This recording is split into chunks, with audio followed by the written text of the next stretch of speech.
I'll tell you one interesting story that a lot of people don't even know about. If you want to hear a story about Smithsonian's holdings, it's interesting. I didn't know about it till I got involved. But at the end of the Civil War, when the war was over, the federal troops went down to Richmond, and one of the ways they everybody disarmed, they took their arms and things, but another way they disarmed is they actually took the money. They took they seized all the Confederate currency, which, you think that's a logical thing, because South can't rise again unless they don't have money. So they took all the Confederate currency and they brought back millions of Confederate bills back to Washington, D.C., and they started burning them. They destroyed a big part of them.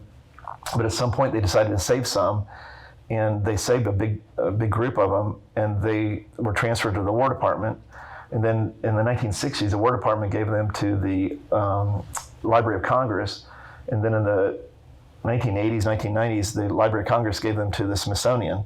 So the Smithsonian has in boxes in their back room, they have 650,000 pieces of Confederate currency. So that's a pretty cool thing to see. So they got back there. So that's one of the big things they've got. That's why the numbers are so big. They've got 650,000 pieces of Confederate currency, which that's pretty that's a pretty impressive little hoard to see if you've ever seen anything like that. And most people don't know that even exists. So it's a good neat thing.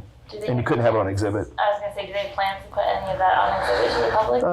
No. Well, the exhibit that was planned that's down there now is, and it's interesting. The exhibit that's there now is more of a modern exhibit of coin collection, because when the exhibit was there in the 60s, it was what we called a sequential collection, where it was like one of everything, like started in 1793 and you worked your way around as by date.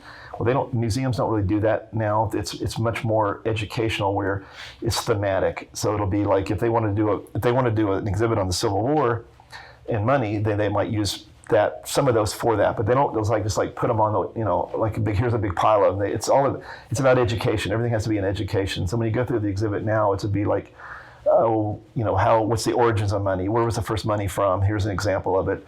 What's art on money? Here's an example of art on money, and then things like that. So.